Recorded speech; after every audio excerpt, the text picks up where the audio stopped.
নমস্কার বন্ধুরা, কেমন আছেন আপনারা সবাই? আশা করি সবাই ভালো আছেন।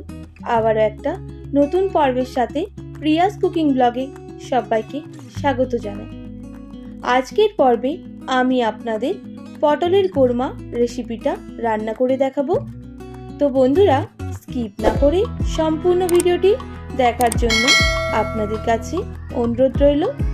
আর প্লিজ চ্যানেলটিকে সাবস্ক্রাইব করে আমার পাশে থাকা বেল আইকনটাও প্রেস করে দেবেন, তাহলে নিত্য নতুন রান্নার ভিডিওগুলো আপনাদের কাছে পৌঁছে যাবে। তো এটা একটা সম্পূর্ণ নিরামিষ পটলের রেসিপি। তো আপনারা এইভাবে পটলের খোসাগুলো ছাড়িয়ে, আর সবটা ছাড়াবেন না, কিছু কিছু খোসা রেখে দেবেন, তাহলে খেতে আরো ভালো লাগবে। পটলের দু সাইডটা কেটে দিতে হবে। তো আমি সব পটলগুলো একইভাবে কেটে নিচ্ছি।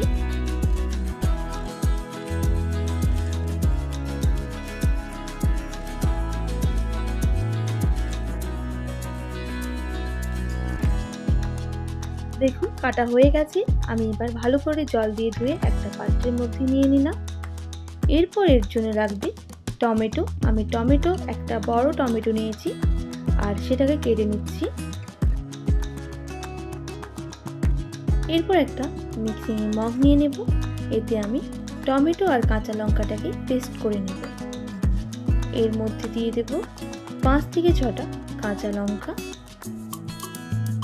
দিয়ে আমি পেস্ট করে নিচ্ছি। দেখুন, পেস্ট হয়ে গেছে। এরপর আমি 5 থেকে 6টা কাজু আর নিয়ে নেব 1 টেবিল চামচের মতো পোস্ত, একটা পেস্ট করে নেব।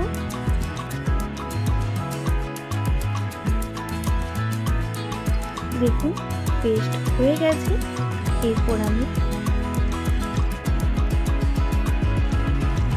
এরপর একটা বাটির মধ্যে নিয়ে নিতে হবে 1/2 টেবিল চামচের মতো হলুদের গুঁড়া, আর নিয়ে নেব 1/2 টেবিল চামচ জিরে গুঁড়ো, আর 1/2 টেবিল চামচ কাশ্মীরি লঙ্কার গুঁড়ো। এরপর একটু অল্প জল দিয়ে এটা ভালো করে মশলাটা গুলিয়ে নিতে হবে, জলের সাথে বা মিশিয়ে নিতে হবে। তো এরপর কি করব, এটা রেখে দেব এক সাইডে। রেখে দেওয়ার পর আমি একটা কড়াই বসিয়ে দেব, আর কড়াইটা গরম হয়ে গেলে এর মধ্যে দিয়ে দেব সরষের তেল 3 থেকে 4 টেবিল চামচের মতো। তো তেলটা ভালো করে গরম করে নিতে হবে।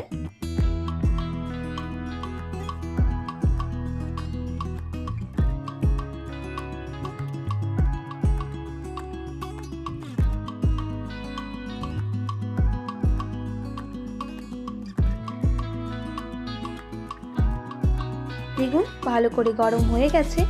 এরপর এর মধ্যে আমি দিয়ে দিচ্ছি পটল। এবার পটলগুলোকে ভালো করে ভেজে নিতে হবে।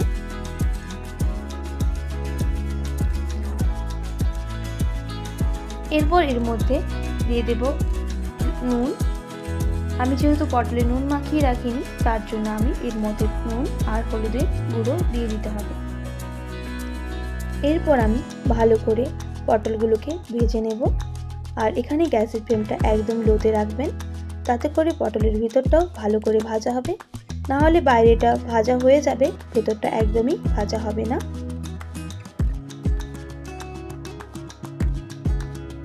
কিছুক্ষণ নাড়াচাড়ার পর আমি একটা ঢাকনা দিয়ে ঢেকে দেব 2 মিনিটের জন্য। 2 মিনিট পর আমি দেখুন ঢাকনাটা খুলে দেখব পটলগুলো কিছুটা ভাজা হয়েছে। আবারও উল্টে দিচ্ছি আরেক দিকটা ভালো করে ভাজার জন্য।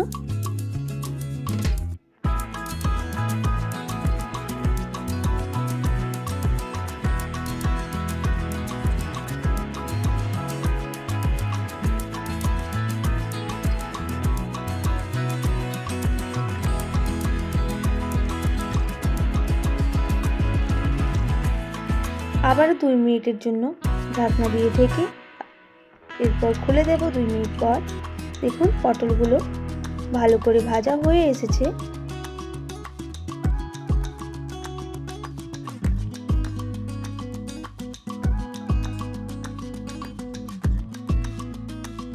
তো এবার আমি পটলগুলো তুলে রেখে দেব।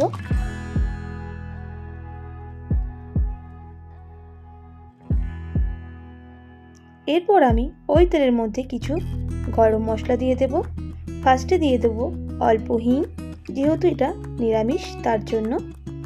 আর দিয়ে দিচ্ছি দুটো শুকনো লঙ্কা, দুটো এলাচ আর কিছুটা দারুচিনি। এরপর ভালো করে গরম মশলাগুলোকে ভেজে নিতে হবে।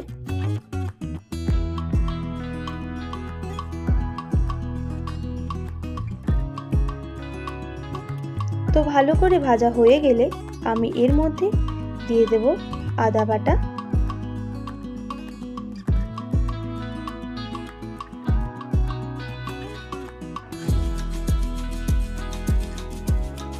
এরপর আমি যেই গুঁড়ো মশলাগুলো জল দিয়ে মিশিয়ে রেখেছিলাম এর মধ্যে দিয়ে দেব। এরপর আমি ভালো করে নাড়াচাড়া করে নেব।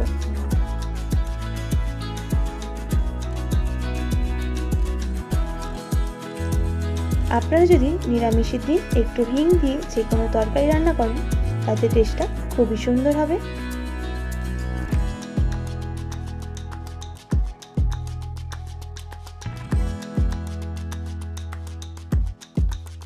তো এরপর আমি বাটি ধোয়া জলটাও দিয়ে দিলাম। আবারও ভালো করে আদাটা ভেজে নিতে হবে।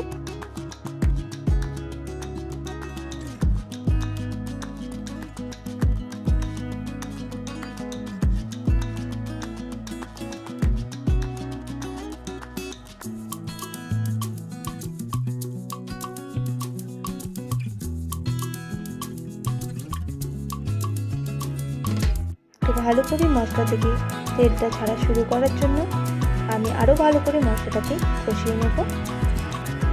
ভালো করে মশলাটা কষানো হয়ে গেলে এর মধ্যে আমি দিয়ে দেব টমেটো আর কাঁচা লঙ্কার পেস্টটা। দেওয়ার পর কিছুটা আবারও ভালো করে নাড়াচাড়া করে নেব, যাতে টমেটোর কাঁচা গন্ধটা চলে যায়। ততক্ষণ পর্যন্ত আমি নাড়াচাড়া করব। ভালো করে টমেটো থেকে কাঁচা গন্ধটা চলে গেলে এরপর এর মধ্যে দিয়ে দেব বেটে রাখা পোস্ত আর কাজুটা। আবারও ভালো করে মশলাটা কষিয়ে নিতে হবে।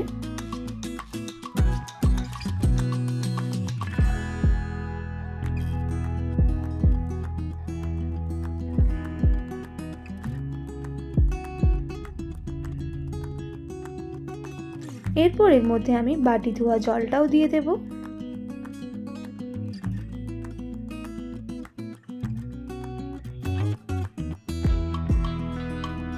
দেখুন মশলাটা ভালো করে কষানো হয়ে তেল ছাড়তে শুরু করে দিয়েছে। এই স্টেজে দিয়ে দেব নারকেলের জুসটা। তো আমি নারকেলটাকে মিক্সিতে পেস্ট করে তার থেকে যে জলটা বেরিয়েছে আমি সেই জলটা এতে দিয়ে দিলাম, নারকেলের দুধ বলতে পারো। এরপর ভালো করে মশলাটা ফুটে গেলে এর মধ্যে পটলগুলো আমি দিয়ে দেব। মশলাটা ফোটার জন্য অপেক্ষা করতে হবে।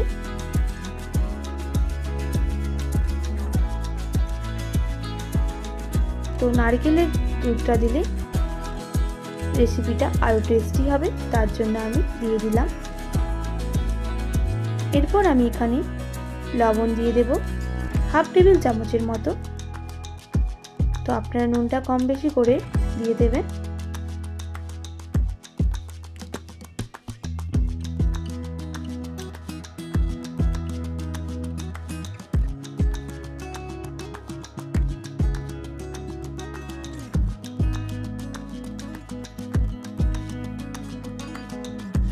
দেখুন মশলা জলটা ভালো করে ফুটে এসেছে। আমি এর মধ্যে দিয়ে দেব অল্প চিনি, আর চিনিটা দেওয়ার কিছুক্ষণ পরেই আমি ভেজে রাখা পটলগুলো এর মধ্যে দিয়ে দিতে হবে। আর দিয়ে ভালো করে নাড়াচাড়া করে মশলা জলটা পটলের সাথে ফুটিয়ে নিতে হবে, তাতে করে আরও পটলের ভেতর গ্রেভিগুলো ঢুকে টেস্টি হবে তার জন্য।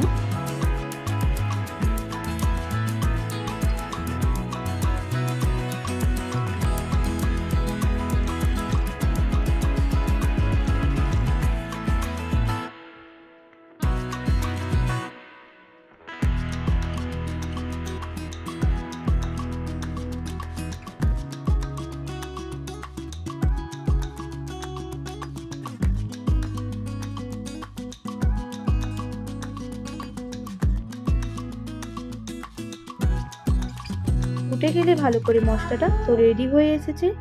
এরপর আমি একটা পাত্রের মধ্যে নামিয়ে নেব। তো আপনাদের রেসিপিটা কেমন লাগলো অবশ্যই আমাকে কমেন্ট করে জানাবেন। যদি ভালো লেগে থাকে অবশ্যই আমার চ্যানেলটিকে like, comment, share and subscribe করে পাশে থাকবেন। আর পাশে থাকা বেল আইকনটাও প্রেস করে দেবেন, তাহলে নিত্য নতুন রান্নার ভিডিওগুলো আপনাদের কাছে পৌঁছে যাবে। তো আবারও কোনো পর্বের সঙ্গে দেখা হচ্ছে, ততক্ষণ আপনারা ভালো থাকবেন, সুস্থ থাকবেন। আর এতক্ষণ আমার ভিডিওটা আমার সঙ্গে দেখার জন্য অনেক অনেক ধন্যবাদ আপনাদের সবাইকে।